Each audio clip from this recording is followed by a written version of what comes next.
देखिए, जहां सऊदी और कतर आपस में बात करने से भी कतराते हो, वहां भारत आ जाता है और जितने भी वेस्ट एशियन कंट्रीज हैं उन सबके साथ मिलकर भारत सिर्फ और सिर्फ व्यापार नहीं करता, रणनीतिक साझेदारी, स्ट्रैटेजिक पार्टनरशिप भी करता है। कुछ ऐसा ही भारत और कतर के बीच में हुआ है। देखिए, जब आप कतर की लोकेशन को देखेंगे तो गल्फ कोऑपरेशन काउंसिल देशों में एक यहां पर आपको सऊदी के पड़ोस में कतर दिखाई देगा। इनकी साइज पर मत जाइएगा, because these are based on Persian Gulf. ये आप देख रहे हो, ये जो गल्फ की खाड़ी है पर्शिया की, इसको ईरान और कतर दोनों साथ में मिलकर शेयर कर रहे हैं। और यहां पर दुनिया के one of the largest natural gas के रिजर्व्स मिलते हैं। आपको पता ही होगा, नेचुरल गैस आज के समय में बहुत इंपॉर्टेंट है। क्लाइमेट चेंज हो रहा है, ऑयल को रिप्लेस करना है थोड़ी क्लीन फ्यूल से, तो वो है नेचुरल गैस। इनफैक्ट कतर की बात करो तो हमारे रिलेशंस इनसे 50 साल से भी ज्यादा पुराने हैं ऑफिशियली, डिप्लोमेटिक। वैसे तो कतर ने 1940 में ही अपने आसपास ऑयल को डिस्कवर करना शुरू कर दिया था, लेकिन पहली बार कतर ने ऑफिशियली हमारे यहाँ डिप्लोमेट भेजा था 1973 में, और तब से रिलेशंस चल रहे हैं। लेकिन आप जानते हैं, वेस्ट एशिया में पहले हमारे जो रिलेशंस थे वो ज़्यादातर तेल के आसपास की खरीद फरोख्त पे चला करते थे। आज भी ये इंपॉर्टेंट है, जैसे आज भी कतर के साथ जो हमारा ट्रेड है उसमें ज़्यादातर ऑयल या नेचुरल गैस के परचेज के लिए है। लेकिन अब ये डिसाइड हुआ है कल एक समझौते से, एक अग्रीमेंट से, कि दोनों देश आपस में रणनीतिक साझेदारी या फिर स्ट्रैटेजिक पार्टनरशिप करेंगे।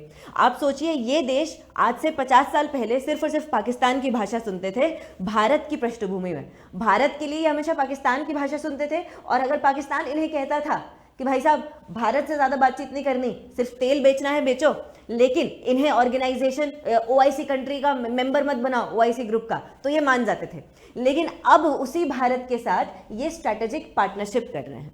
तो अभी आप देखिए, इन्होंने बहुत सारे, भारत और कतर ने, क्योंकि कतर के एमिर आए थे, फिर इनको राष्ट्रपति भवन में एक वार्म वेलकम दिया गया, फिर इनकी पीएम मोदी जी के साथ हैदराबाद हाउस में पूरी एक मीटिंग हुई है। और इसके पहले एमिर को जब एयरपोर्ट पर रिसीव किया गया तब भी पीएम मोदी जी ने प्रोटोकॉल को तोड़कर इनसे जाकर बातचीत की। तो इनकी एक इंपॉर्टेंस है। और आप देखिए, रीजनल और ग्लोबल इश्यूज पे हमने बात की है, कोऑपरेशन किया है, चाहे वो political, trade, investment, security, energy, culture, अलग अलग यहाँ पर ऐसे मुद्दे हों।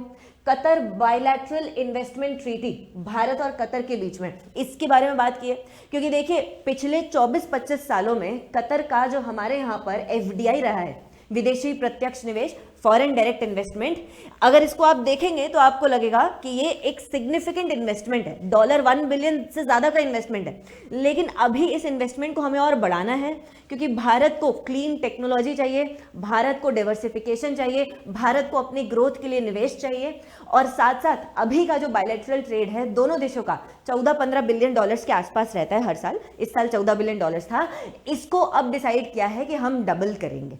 तो ये एक सिग्निफिकेंट यहाँ पर लैंडमार्क एक तरीके से हमने समझौते किए और डिसीजंस लिए। अब यहाँ पर एक बात और इम्पॉर्टेंट है, देखिए एक समय पर जैसा हमने कहा पाकिस्तान का बोलबाला वेस्ट एशिया में चलता था, वो भी रिलीजन के बेस पर, तो हम भी काफ़ी कॉशियस थे। लेकिन अब इन देशों के साथ भी हम आतंकवाद जैसे मुद्दों में साफ साफ चीज़ें डिस्कस कर रहे हैं। आतंकवाद का मुद्दे को इस मीटिंग में भी यहाँ पर एक तरीके से कंडेम किया गया। तो अब शायद आप समझ पा रहे होंगे, स्ट्रैटेजिक पार्टनरशिप इनकी एक अलग ही चीज, अलग ही लेवल पर जा रही है। तो क्रॉस बॉर्डर टेररिज्म में दोनों कंट्रीज आपस में कोऑपरेट करेंगे, anti money laundering, drug trafficking, cyber crime, दूसरे ऐसे जो ट्रांसनेशनल क्राइम्स हैं उनमें ये कंट्रीज आपस में बात करेंगी, डाइवर्सिफिकेशन करेंगे ट्रेड का। एक ग्रुपिंग है, working group on trade and commerce, है ना, व्यापार पर वर्किंग ग्रुप, इसको कमीशन के तौर पर यहाँ पर इस्टेब्लिश करेंगे, कमीशन के तौर पर चेंज करेंगे, मतलब परमानेंट कर देंगे एक तरीके से। क्योंकि वर्किंग ग्रुप तो एक तरीके से जब तक चल रहा है, लेकिन जब कमीशन करते हैं, इसको कमीशन में ट्रांसफॉर्म करते हैं, तो ज़्यादा इंस्टीट्यूशनलाइजेशन होता है। इसी के साथ साथ आप देखिए bilateral comprehensive economic partnership agreement, आर्थिक मुद्दों पर एक व्यापक साझेदारी समझौते की बात चल रही है। अब इससे क्या होता है, इससे चीजें स्मूथ होती हैं और व्यापार बढ़ाने में हेल्प मिलेगी। जब आर्थिक रिश्ते अच्छे होंगे तो हमारे जो 7 से 8 लाख लोग ऑलरेडी कतर में रह रहे हैं, क्योंकि कतर की जनसंख्या का 1/4 25% तो इंडियंस ही हैं। और जब ये शुरुआत में अपना डेवलपमेंट कर रहे थे 1970s में, तब भी इनकी जनसंख्या का 1/3 हिस्सा तो भारतीय थे। तो अब ऐसे आर्थिक रिश्ते बढ़ाने से उस जनसंख्या में एक तरीके से और मजबूती आती है, और हम आर्थिक रिश्ते बढ़ाकर जब अपनी इंपॉर्टेंस मनवा पाएंगे तो हम अपने उन लोगों की सेफ्टी के लिए भी ज्यादा काम कर पाएंगे। अब आप देखिए यहाँ पर यूपीआई जो है इसको कतर के नेशनल बैंक ने अडॉप्ट करने की बात की है, तो इसका ऑपरेशनलाइजेशन को वेलकम किया है। तो एक तरीके से यूपीआई अब यूएई में चल रहा था, सिंगापुर में चल रहा था, फ्रांस में आईफल टावर पे चल रहा था, तो अब यूपीआई यहां भी चलेगा। तो आप समझ पा रहे होंगे भारत कैसे इंपॉर्टेंट डेवलपमेंट्स को यहाँ पर लीड कर रहा है। इसी के साथ साथ स्पोर्ट्स के मामले में डेवलपमेंट हुआ है। इस साल जो है हम क्या डिसाइड कर रहे हैं, year of culture, friendship and sports for India and Qatar, क्योंकि स्पोर्ट्स में बहुत इंपॉर्टेंट है। फुटबॉल वर्ल्ड कप में जब इन्होंने स्टेडियम्स बनाए तो उसमें भारतीय जो आपका वर्कर है, लेबर है, उसका एक इंपॉर्टेंट कॉन्ट्रीब्यूशन था। तो इस तरीके से आप देखिए पीपल टू पीपल टाइज हो, चाहे इकोनॉमी हो, चाहे स्ट्रैटेजी हो, हर तरीके से भारत और कतर आपस में कोऑपरेट करने की कोशिश कर रहे हैं। लेकिन एक प्रॉब्लम है हमारे वर्कर्स की सेफ्टी, हमारे जो प्रवासी भारतीय हैं वहां पर डायस्पोरा हैं, उनकी सेफ्टी। तो इसके बारे में भी भारत कोशिश कर रहा है कि ये मुद्दे वेस्ट एशिया के साथ ज़्यादा उठाए और अपने वर्कर्स को यहाँ पर सिक्योर करने की कोशिश करें। और देखिए जब रणनीतिक साझेदारी ज़्यादा बढ़ेगी तब हमारे वर्कर्स की सिक्योरिटी पर भी उसका एक पॉजिटिव प्रभाव जरूर पड़ेगा।